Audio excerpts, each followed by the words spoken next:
Welcome students. आज की class में अगेन हम लोग इंटरेस्ट ऑन ड्राइंग्स के कॉन्सेप्ट को समझेंगे। और यहाँ पर हमको क्या समझना है, यहाँ पर हमको एक चीज़ ये समझनी है कि इंटरेस्ट ऑन ड्राइंग जब हम कैलकुलेट करते हैं तो और भी कुछ वेरियस मेथड हैं जो हमको किस तरीके से करना है, वो मेथड आपको समझना है। इससे प्रीवियस वाली वीडियो में मैंने आपको interest on drawing simple method और प्रोडक्ट मेथड से कैसे करते हैं वो मैंने आपको सिखा दिया है। तो जिन बच्चों ने वो वीडियो नहीं देखा है वो प्लेलिस्ट में जाके उस वीडियो को देख सकते हैं। स्टूडेंट, अब होता क्या है कि कभी कभी क्वेश्चन आपको एग्ज़ाम में इस तरीके से भी बोल दिया जाता है कि सपोज़ करो एक पार्टनर है जिसने 10,000 रुपये क्या किया, हर महीने की पहली तारीख को निकाला। मीन्स 10,000 रुपये उसने 1 अप्रैल को निकाला, अप्रैल का मंथ ख़त्म हुआ, 1 मई को उसने फिर से 10,000 रुपये निकाले। इसी तरीके से पूरे साल वो हर महीने की पहली तारीख को 10,000 रुपये निकालता चला गया। तो बच्चों, अगर वो 10,000 रुपये, अगर पार्टनर ए 10,000 रुपये हर महीने की पहली तारीख को विड्रॉ कर रहा है तो उसने टोटल कितना अमाउंट विड्रॉ किया होगा into 12, so it will come to 1,20,000। ठीक है बच्चों। उसी तरीके से अगर यही 10,000 रुपये वो मंथ के एंड में विड्रॉ करेगा तब भी बच्चों उसने पूरे साल में कितनी बार पैसा विड्रॉ किया होगा? सर 12 बार। कैसे? अप्रैल के एंड में, मई के एंड में, इसी तरीके से लास्ट में जब वो विड्रॉ करेगा तो मार्च के एंड में, इसी तरीके से जब वो मिडल में विड्रॉ करेगा तब भी वो कितनी बार विड्रॉ करेगा? तब भी वो 12 बार ही विड्रॉ करेगा। ठीक है बच्चों। तो सबसे पहले ये 3 हमारे डिफरेंट केसेस होते हैं जो कि बहुत इंपॉर्टेंट केसेस हैं। एग्जामिनेशन पॉइंट ऑफ व्यू से भी ये इम्पॉर्टेंट है, एग्जामिनेशन में आपसे पूछा जा सकता है। ठीक है बच्चों। सो इन क्वेश्चंस को करने के लिए सबसे पहले आपको एक चीज़ सीखनी है, that is termed as average period. Time left after first drawing plus time left after last drawing divided by 2। यहाँ पर एवरेज पीरियड की बात हो रही है, time left after first drawing. Student, जब partner beginning of every month में पैसा विड्रॉ कर रहे हैं तो एवरेज पीरियड का कैलकुलेशन कैसे होगा? देखो, एवरेज पीरियड क्या बोल रहा है? Time left after first drawing. जब उसने 1 अप्रैल को पैसा निकाला होगा तो कितने मंथ रिमेनिंग हुए होंगे? जब वो 1 अप्रैल को पैसा निकाल रहा है तो हमको अप्रैल का पूरा मंथ काउंट करना पड़ेगा। तो हो गया हमारा कितना? 12 मंथ।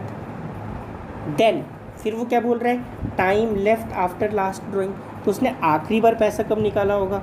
बच्चों, उसने आखिरी बार पैसा निकाला होगा 1 मार्च को। तो कितना मंथ बचा? 1 मंथ बचा। That whole is divided by 2। तो हमारा आंसर क्या आ गया? 13/2 मंथ। और जब आप इसको डिवाइड करोगे तो कितना आ जाएगा? 6.5 मंथ। तो आपको ये चीज़ याद रखना है कि जब कभी भी partner beginning of the month में विड्रॉल करेगा तो आपका क्या मंथ आपको कितना लेना है? 6 1/2 मंथ। या आपको एवरेज पीरियड का इस कॉन्सेप्ट को याद रखना होगा। इसी तरीके से बच्चों देखो, जब वो एंड ऑफ द मंथ में विड्रॉ करता है, एंड ऑफ द मंथ में अगर वो विड्रॉ करेगा तो जो हमारा एवरेज पीरियड होगा वो क्या होगा? अप्रैल के एंड में उसने 10,000 रुपये निकाला होगा। इसका मीनिंग क्या हुआ कि हमें अप्रैल का मंथ नहीं लेना होगा। क्यों नहीं लेना होगा? क्योंकि पूरा अप्रैल का मंथ ख़त्म होने के बाद वो 10,000 रुपये निकाल रहे हैं। ठीक है स्टूडेंट, पूरा अप्रैल का मंथ ख़त्म होने के बाद वो पार्टनर 10,000 रुपये क्या कर रहा है? निकाल रहा है। तो हमारा यहाँ पे time left after first withdrawal कितना हो जाएगा? 11 मंथ। और आफ्टर लास्ट विड्रॉल मीन्स 31 मार्च को वो निकाल रहा होगा तो यहाँ पे आपका हो जाएगा 0। और this will be divided by 2 means 11 divided by 2, that will come to 5.5। तो मीन्स अगर वो एंड ऑफ द मंथ निकाल रहा है पैसा तो हमारा मंथ कितना हो जाएगा? 5.5 मंथ। ये बात क्लियर है बच्चों। अगर उसी तरीके से वो मिडल ऑफ द मंथ निकालता है, अगर वो मिडल ऑफ द मंथ निकालता है तो बच्चों एक बात बताओ, उसमें जब हम एवरेज पीरियड कैलकुलेट करेंगे तो उसने पहला विड्रॉल किया होगा लगभग अप्रैल मंथ के मिडल में, मीन्स 15 डेज़ हमको नहीं लेना होगा, मीन्स 0.5 मंथ। और बाकी हमारे कितने मंथ बचे सर? 11 मंथ। Very good. तो हमारा time left after first withdrawal is 11.5 month plus March में कब करेगा? मिडल ऑफ द मार्च करेगा, तो यहाँ पे भी हमारा 0.5 रहेगा। This whole will be divided by 2 means 12 divided by 2 that will come to 6 month. तो बच्चों यहाँ पे हमने क्या इंपॉर्टेंट पॉइंट सीखा जो आपको याद रखना होगा। अगर इन केस हमें यहाँ पे क्या याद रखना है? इन केस अगर वो विड्रॉ करता है beginning of the every month, तो हमारा टाइम पीरियड क्या हो जाएगा? That is 13/2 that is 6.5। अगर वो एंड ऑफ द मंथ कर रहा है तो 5.5 मंथ। अगर वो मिडल ऑफ द मंथ कर रहा है तो हमारा कितना हो जाएगा? 6 मंथ। ये चीज़ आपको याद रखनी है, ठीक है बच्चों? ये चीज़ आपको याद रखनी है। आप 6 1/2 मंथ भी लिख सकते हो। जब आप इसको पूरा डिवाइड करोगे तो वही आएगा। 13 divided by 2 is 6.5। This 13 divided by 2 is 6.5। Alright बच्चों, चलो अब इस पूरे न्यूमेरिकल को सॉल्व कैसे करना है वो चीज़ हम समझ लेते हैं। स्टूडेंट देखो, हर महीने की पहली तारीख को जब वो पैसा विड्रॉ करेगा तो total amount of drawing is 1,20,000, rate of interest is 8/100 और मंथ हमारा कितना था? 6.5 एवरेज पीरियड। 6.5/12 हमको लेना होगा। इसका आपको मैं एक्चुअल तरीका बता देता हूँ। आप लिखोगे 1,20,000 8/100 इंटू हमारा मंथ क्या आ रहा था? 13/2 इंटू 1/12। ये 1/12 आपको ध्यान में रखना है। वही इन्होंने 6.5 के नीचे यहाँ पर लिख दिया है, ठीक है बच्चों? और जब आप इस इक्वेशन को सॉल्व करोगे तो आपको आंसर कितना आ जाएगा? 5,200 आ जाएगा। उसी तरीके से ये भी कॉन्सेप्ट आपको क्लियर हो गया होगा कि जब वो पैसा at the end of every month ले रहा है तो हमारा कितना आ रहा है? 5 1/2 मंथ, जो कि हमारा 5.5/12 1,20,000 ये हमारा रेट ऑफ इंटरेस्ट हो गया। और जब इस इक्वेशन को सॉल्व करेंगे तो हमारा कितना आ गया? 4,400 आ गया। इसी तरीके से जब वो मिडल ऑफ द मंथ में करेगा तो हमारा मंथ कितना बचेगा? 11.5 plus 0.5 divided by 2 that is 6 month. और जब उस इक्वेशन को हम सॉल्व करेंगे तो हमारा आंसर कितना आ जाएगा? 4,800। ये बात आपको क्लियर है स्टूडेंट? होप ये बात आपको मैं समझा पाया हूँ। उसी तरीके से देखो बच्चों, और भी केसेस होते हैं। ये तो हमने सीख लिया। ये हमने क्या सीखा कि in the beginning of the month, in the end of the month, in the middle of the month. ये तरीका, ये सेम कॉन्सेप्ट उनका किसके साथ चल सकता है? क्वार्टर के साथ भी चल सकता है, ठीक है बच्चों? In the beginning of each quarter. अब ये क्वार्टर क्या होता है ये बात भी आपको समझनी पड़ेगी। देखो बच्चों, क्वार्टर जैसे अप्रैल, मई, जून ये हमारा एक क्वार्टर होता है। जुलाई, अगस्त, सितंबर ये हमारा दूसरा क्वार्टर हो गया। अक्टूबर, नवंबर, दिसंबर तीसरा क्वार्टर। जनवरी, फरवरी, मार्च ये हमारा हो गया चौथा क्वार्टर। ये बात आपको समझ में आ गया बच्चों? ठीक है, चलो अब एक बात आप समझिएगा। अगर कोई partner in the beginning of every quarter निकालता है तो हमारे टोटल क्वार्टर कितने हैं? 4 क्वार्टर। और वो अगर in the beginning of every quarter निकाल रहा है मतलब पहली बार उसने पैसा कब निकाला होगा? 1 अप्रैल को। तो time left after first drawing हमारा कितना बचेगा? वो हमारा 1 अप्रैल से काउंट होगा। और एक क्वार्टर में 3 मंथ होते हैं, 4 क्वार्टर में कितने होंगे? 3 × 4 12 मंथ्स, ठीक है बच्चों? Time left after last drawing, तो पैसा कब निकाल रहा है? In the beginning of the quarter. तो उसने आखिरी बार पैसा कब निकाला होगा? उसने आखिरी बार पैसा निकाला होगा 1 जनवरी को। तो मंथ कितने बचे? जनवरी, फरवरी, मार्च। इसीलिए यहाँ पे हमने 3 मंथ्स लिया है।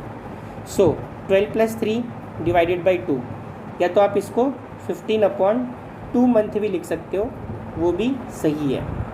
ठीक है बच्चों। अब इसको किया कैसे जाएगा? अगर हम इसी एग्जाम्पल को 10,000 पे कोट करते हैं, मैंने क्या बोला, इसी एग्जाम्पल को अगर हम 10,000 पे कोट करते हैं तो हमारा टोटल अमाउंट ऑफ ड्राइंग कितना हो जाएगा? 10,000 पे कोट कर रहे हैं तो कितने क्वार्टर है? 4 क्वार्टर है, मतलब कि total amount of drawing will be 40,000। ये बात क्लियर हो गई। फिर ये हमारा कितना हो जाएगा? 15/2 मंथ इंटू 1/12। और मान लो कि यहाँ पर रेट ऑफ इंटरेस्ट तुम्हारा कितना है?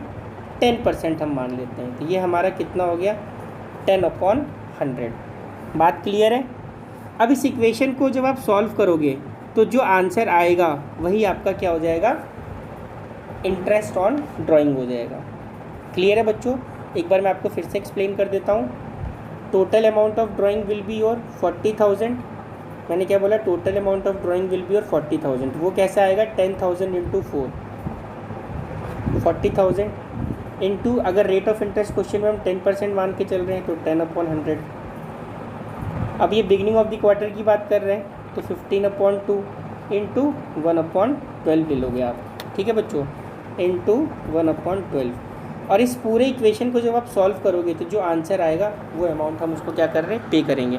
अभी मैं सॉल्व करके नहीं दिखाऊंगा, वो आप खुद से करके देख लीजिएगा। ठीक है। इसी तरीके से बच्चों, अगर वो एंड ऑफ द क्वार्टर की बात कर रहे हैं, एंड ऑफ द क्वार्टर, तो पहली बार उसने पैसा कब निकाला होगा? अप्रैल, मई, जून। जून के एंड में निकाला, मतलब पहले क्वार्टर को हमको काउंट नहीं करना है। फर्स्ट क्वार्टर हमारा इसमें काउंट नहीं होगा, time left after first drawing में। तो कितने क्वार्टर काउंट होंगे? 3 क्वार्टर काउंट होंगे। और 3 क्वार्टर में कितने मंथ हैं हमारे? 9 मंथ हैं। अगर एंड ऑफ द क्वार्टर निकाल रहे हैं तो आखिरी बार उसने पैसा कब निकाला होगा? मार्च के एंड में। तो हमारा क्या हो जाएगा? 0 हो जाएगा। This whole divided by 2 means आप 9/2 मंथ भी रख सकते हो। इस केस में जब आप कैलकुलेट करोगे तो आपको कैसे करना होगा बच्चों? सेम वही चीज़ हम 10,000 पे मान के चल रहे हैं। 40,000 इंटू रेट ऑफ इंटरेस्ट 10/100 ले लिया हमने, और ये हमारा 9/2 इंटू 1/12। जब इस तरीके से इसको आप सॉल्व कर दोगे तो जो आंसर आपका आएगा वो आपका क्या आ जाएगा? इंटरेस्ट आ जाएगा। ठीक है बच्चों, यह आंसर आपको खुद से निकालना है, यह आंसर आपको खुद से निकालना है। और आपको कमेंट सेक्शन में आंसर आपको क्या करना है? बताना है कि कितना आपका आंसर आया। ठीक है बच्चों। इसी तरीके से अब हमने एंड ऑफ द क्वार्टर की बात कर ली, हमने एंड ऑफ द क्वार्टर की बात कर ली, बिगनिंग ऑफ द क्वार्टर की बात कर ली। अब हम बात करेंगे किसकी? Middle of the quarter. अब हम किसकी बात करेंगे बच्चों? अब हम बात करेंगे किसकी? मिडल ऑफ द क्वार्टर की। ओके, जब हम मिडल ऑफ द क्वार्टर की बात करेंगे तो देखो, ये हमारा हो गया अप्रैल, मई, जून। पहली बार जब उसने पैसा निकाला होगा पहले क्वार्टर के मिडल में, पहले क्वार्टर के मिडल में मतलब मई के मिड में निकाला होगा, मतलब अप्रैल का पूरा मंथ काउंट नहीं होगा और मई के 15 दिन नहीं काउंट होंगे। मीन्स मई का हम 0.5 काउंट करेंगे और जून का हम पूरा मंथ काउंट करेंगे। तो मतलब पहले क्वार्टर में कितने मंथ हो गए? 1.5। सेकेंड क्वार्टर में कितने मंथ होंगे? 3। थर्ड क्वार्टर में कितने होंगे? 3। और लास्ट क्वार्टर में कितने मंथ होंगे? 3। 3 + 3 + 9 + 1 10.5। तो हमारा कितना आ गया? 10.5। ये बात मैं आपको समझा पाया हूँ, ये बात आपको क्लियर हो गई। उसी तरीके से middle of the quarter, last quarter कब इनका आ रहा होगा? जनवरी, फरवरी, मार्च में आ रहा होगा। पैसा उसका मिडल ऑफ द क्वार्टर चल रहा है तो उसने फरवरी में विड्रॉ किया होगा। मीन्स जनवरी का पूरा मंथ काउंट नहीं होगा, फरवरी का 15 डेज़ काउंट नहीं होगा। तो यहाँ पर भी हमारा कितना? 1.5, क्योंकि मिडल ऑफ द क्वार्टर की बात हो रही है। तो मीन्स जो हमारा एवरेज पीरियड होगा वो क्या होगा? 10.5 + 1.5 होल डिवाइडेड बाई 2।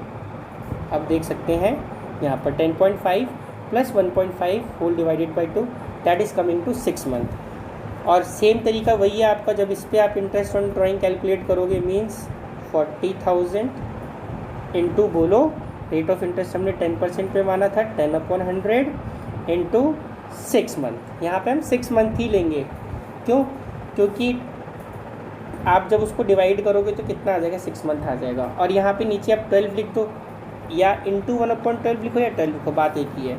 और इस इक्वेशन को सॉल्व करके आप इसका जो आंसर आएगा वो कमेंट सेक्शन में आप मुझे बताएंगे, ठीक है बच्चों।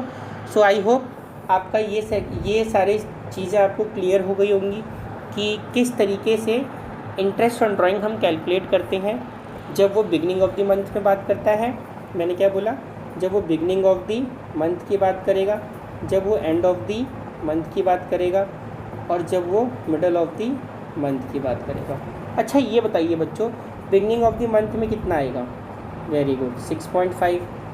एंड ऑफ द मंथ में कितना आएगा? 5.5। मिडल ऑफ द मंथ में कितना आएगा?